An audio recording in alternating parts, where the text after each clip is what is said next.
Hello, good evening. This is the second installment of this ongoing Sunday evening video series. I'm going to talk today and play a little bit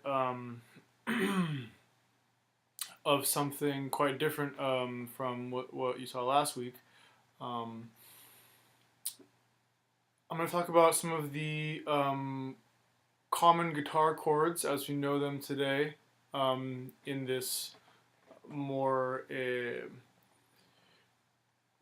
this equal temperament world, right? Last week I was playing Indian classical raga, and so um, the entire instrument is set up differently, and the theory doesn't quite align. Though there is some overlap for sure, which is important. But I'd like to talk today about mainly these common guitar chords that most of us know and refer to on a pretty regular basis. So I'm a bit more centered on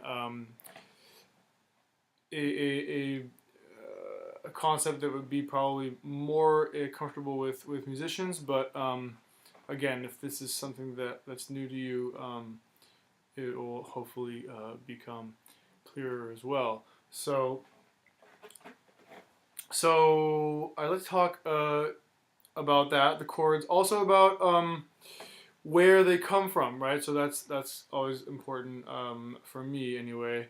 Now, so this is a 7-string guitar set up as a standard, or what we call standard now, set up as a standard guitar is with one lower string, which is an octave of the A. Yeah, so we have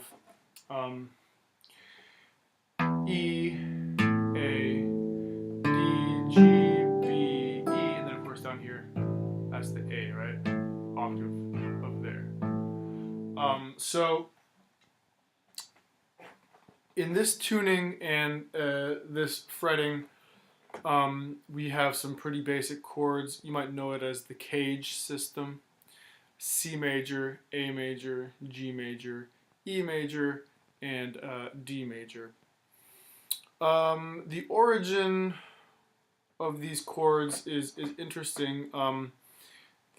What's known today as the Baroque guitar. This was a 5-string or 5-course guitar.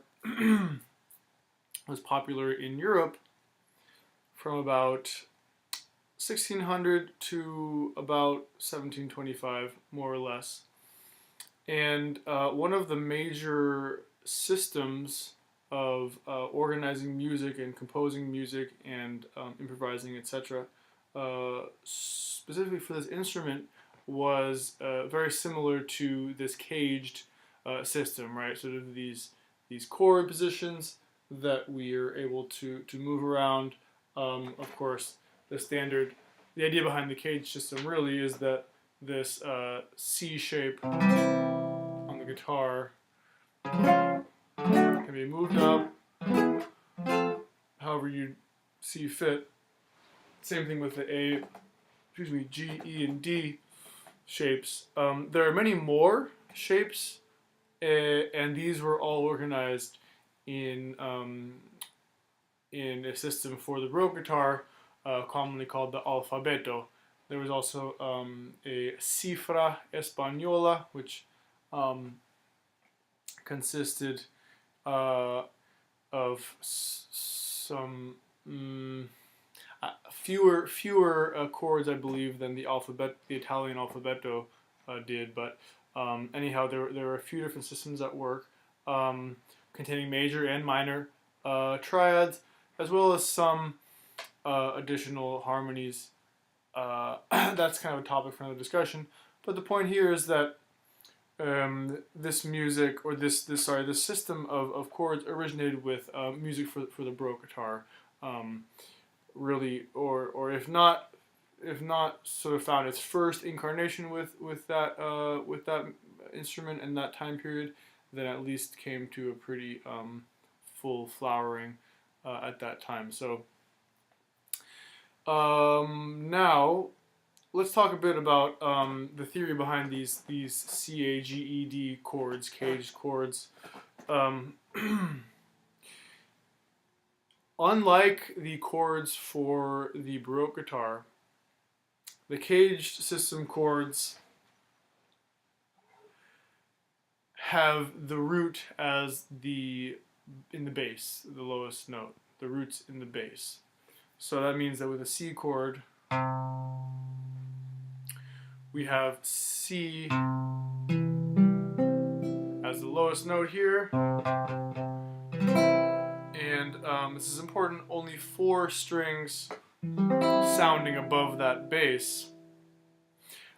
This is actually exactly how the C major harmony would have been played on a Baroque guitar. It only had, remember, 5 strings or courses, in other words, either single or double strings. So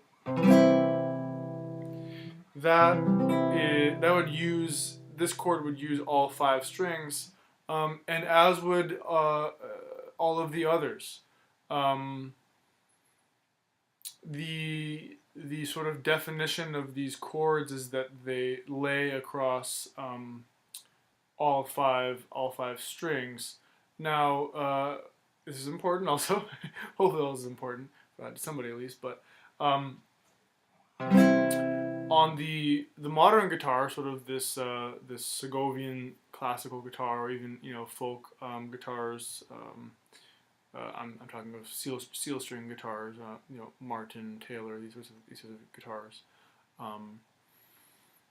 Now these chords don't always use all 6 strings, and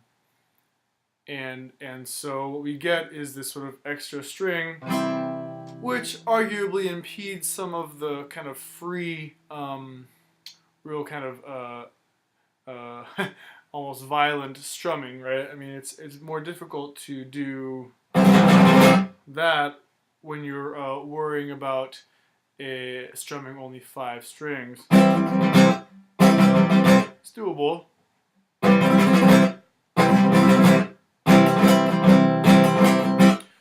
Ideally, we should be able to do that quite with some sort of skill as guitarists who consider ourselves worth worth anything. But let's keep in mind that these chords have alternative versions for, if not alternative, then sort of expanded versions for the 6-string guitar that align a little bit more closely with what was originally intended for the 5-string guitar, and sort of how these chords were born, or at least sort of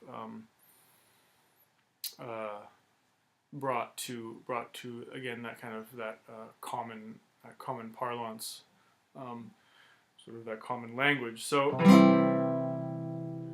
on the 6-string guitar, what you're going to find is that in order to make this this C chord sound nice and crisp, or nice and full across all those 6 strings, you really technically have 2 options. You can play the lower E string. Keep in mind that I have a 7th string here, so it's E open, and the rest of the strings like that. Or you could play it sort of a double fingering pattern here, and find that G on the 3rd fret, E string right below.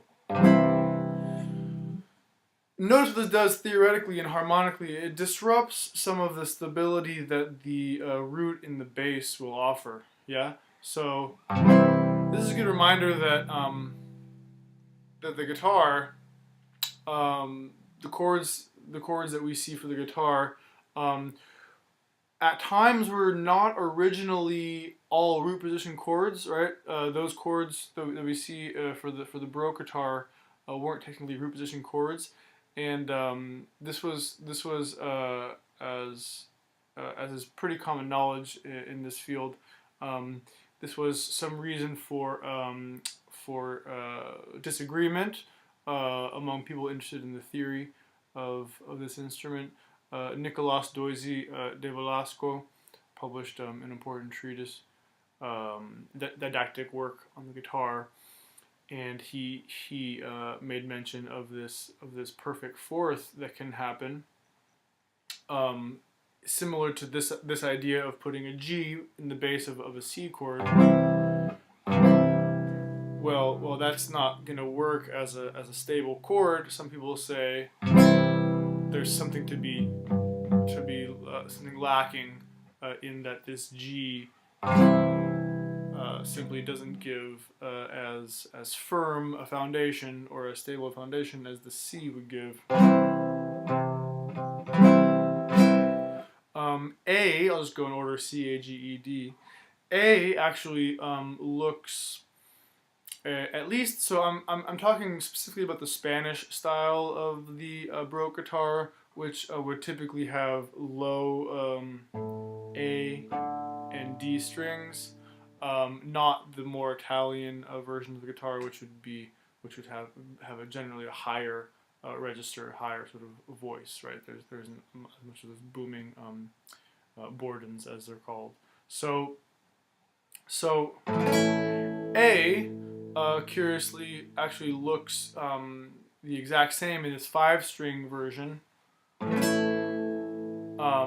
as it does on the Baroque guitar. Yeah, so using all 5 strings of the Baroque guitar, we get that same sound with A in the bass. A was the lowest string on the Baroque guitar in its Spanish version. So when we go to move it to a 6-string guitar, though, it's actually pretty easy. We can just play the A, or sorry, the E. We can play the E below there. I'll get to how these chords look on the 7-string guitar in a second, but I just like to go from 5 to 6, sort of show a bit of that that transition in a chronological way. So A is remedied, sort of moved to this 6-string version, which again is a little bit more in line with how the aesthetic and the general kind of sound was for the Baroque guitar. Again, this sort of side track from mainstream theory. Right? The guitar is not generally considered to be part of strict theoretical thought when this version of the guitar was popular. So from 1600 to 1700, again roughly, the guitar wasn't so such a major player. For example, the keyboard, and of course vocal music was more in the spotlight in terms of the authorities on theory. So so we see that when you have a G in the bass of a C chord, as I explained, or an E in the bass of an A chord, this is something that guitarists would have accepted generally, but because that root wasn't so stable, it wasn't, as you can hear, this kind of muddies up the texture, and not just and it's important not just to pay attention to how it sounds, but also understand the idea behind consonance and dissonance, and that this perfect fourth from the bass wasn't generally thought to be a stable interval. The same person, Nicolas Doisy de Velasco, though, refers to ancient theory and the idea that this fourth from the bass is thought to be one of the primary intervals, one of the most consonant intervals in that school, or in that era. Really, it's again, this is more along the lines of Greek tuning theory, um, and medieval modal theory. So this fourth from the bass is not so trusted, I guess you can say, in the later from roughly 1550 on, but he makes an important reference to some more ancient thought, and so brings that sort of angle into discussion. Let's move on to G. So G is an interesting case. Most people know this in its six-string version.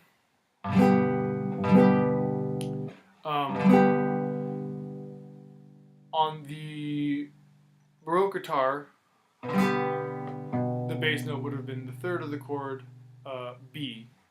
So this is one case where you get a non-root position chord on the Baroque guitar moving over to the six-string guitar and sort of becoming that root position chord, because it's more practical to have that G in the bass if you're going to play a six-string, all six strings.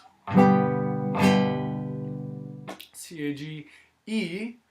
Same deal with E, actually. It began on the Baroque guitar as a second inversion or 6/4 harmony. This fifth of the chord in the bass. Of course, on the six-string guitar, people know it as kind of that good old E chord. E in the bass, E in the treble. So a nice sort of complete harmony. But again,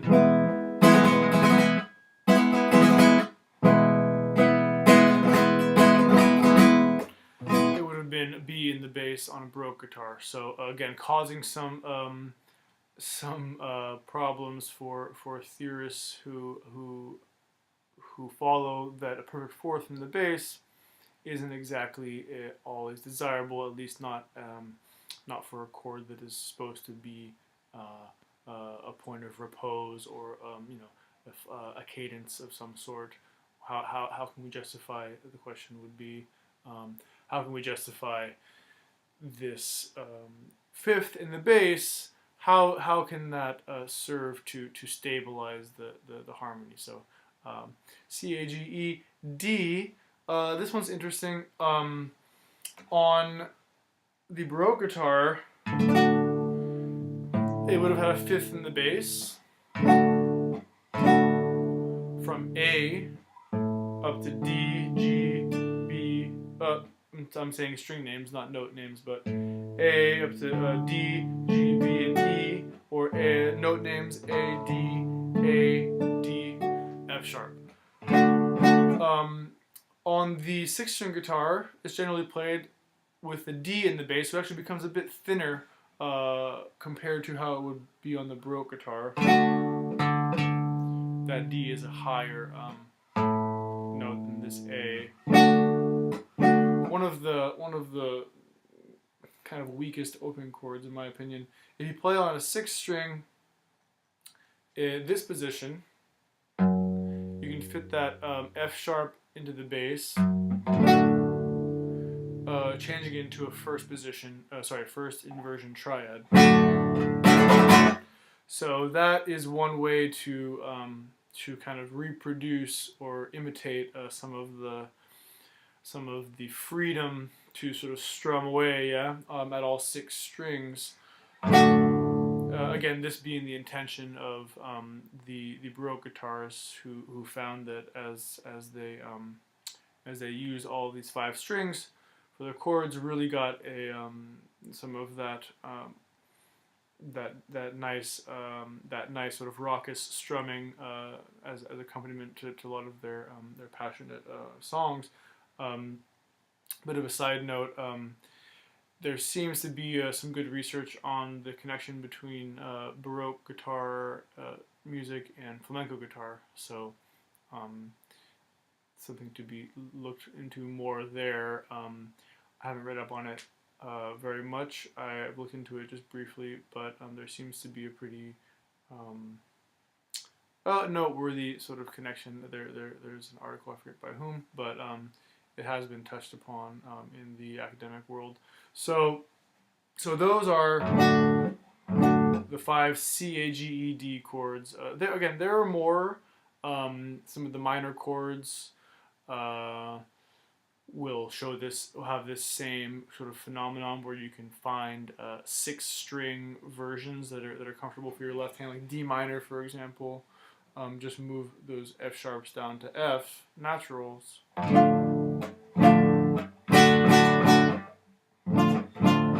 These tend to be a little bit more challenging for the left hand.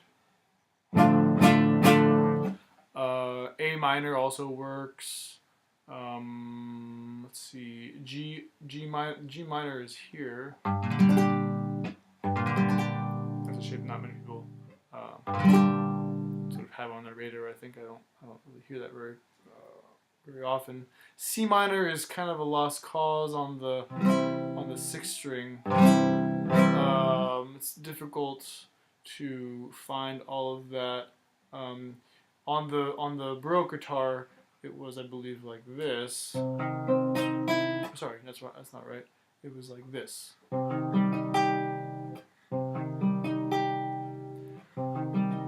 believe. So it's sort of a half-open version of the C minor chord. But anyhow, that is a quick summary of how the Baroque guitar chords can be imitated or shifted onto the 6-string guitar. On the 7-string guitar, this is probably going to be applicable to fewer people than the 6-string information would be. But the 7-string guitar, it can pull off some of the same moves. So C, we have those nice big 7-string versions of these chords. C, A, G. G keeps that 3rd in the bass. A little more true to how it was originally for the Baroque guitar. E keeps the 5th in the bass. And then D, also 5th in the bass. Understandable, yeah, because the A is the lowest string, so you're going to have all those same bass notes as you would for the Baroque guitar. So again, C, A, G, E, D. So this is just a quick tidbit on maybe how to work some of these Baroque guitar chords onto the 6-string guitar, and it's important because when we see transcriptions of Baroque guitar music for 6-string guitar, for example, this is something that I think deserves more attention. There are a few problems that arise out of trying to put Baroque guitar music onto 6-string guitar music. One being this idea of a campanella. So this scalar work on multiple strings. It's not always accessible to the same extent on the 6-string guitar than it is on the. It's not always accessible on the 6-string guitar as much as it is on the 5th 5-string Baroque guitar. Also, this chordal style that may tend to be kind of mistranslated into these root position chords. These shapes that even classical guitarists tend to kind of gravitate toward.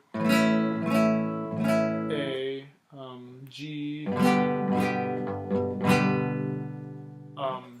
E, and D. I mean, it's just one of those things that we should keep in mind when we're talking about transcriptions or how to play some of these forms accurately on newer instruments. So with that in mind, I'd like to play a little bit of typical Spanish form. It comes from that same time period. It's called the Marizapalos, or the Marizapalos, if you use the Spanish pronunciation. It's a chord progression. It's important to know to note here that that these are chord progressions that give rise to sort of standard chord progressions that give rise to creativity on these forms. So it's not a ground bass. It's not the bass voice moving in a certain way, and that doesn't show you sort of where to go with the other voices. It's really those harmonies that that move along in a certain rhythmic pattern. This happens to have a typical melody as well, and so I will be referring to that as I improvise on this a little bit.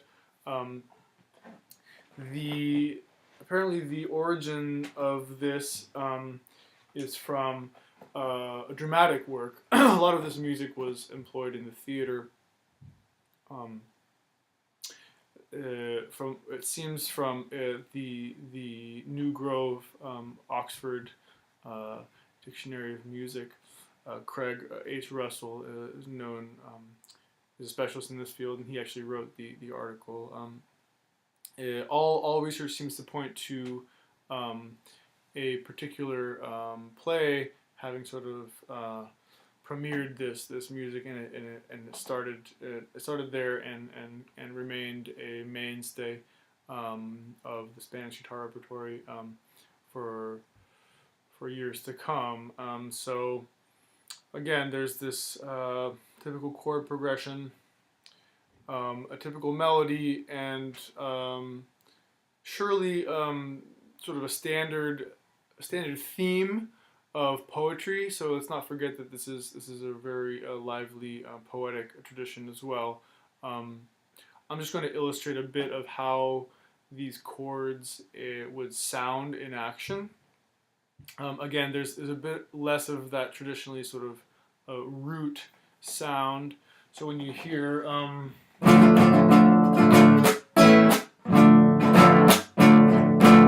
this is really that's the home bass, even though this fifth in the bass kind of confuses things, right?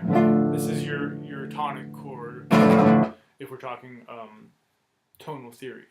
And so there's a lot more to be said about this, and I think this is a really fertile ground for good musicological discussion. I mean, this time period and this instrument.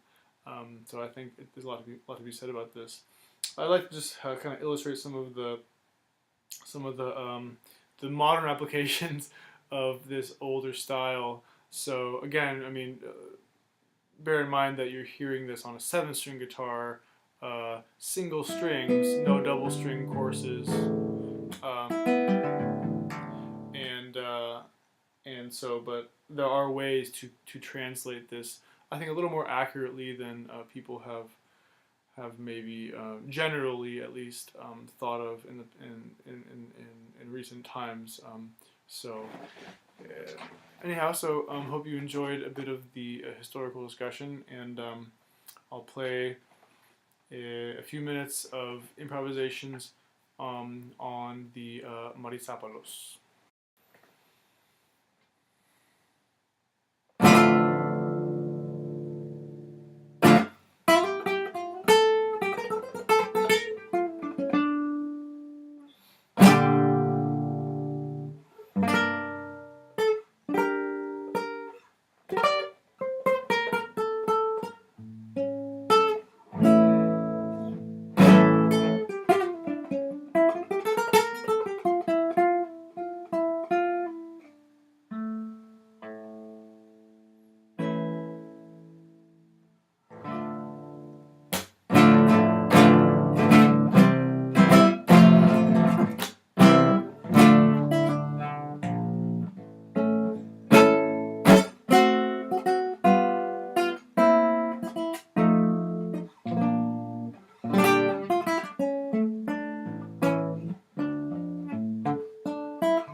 Well, thanks so much, and hope to share some more interesting material next week.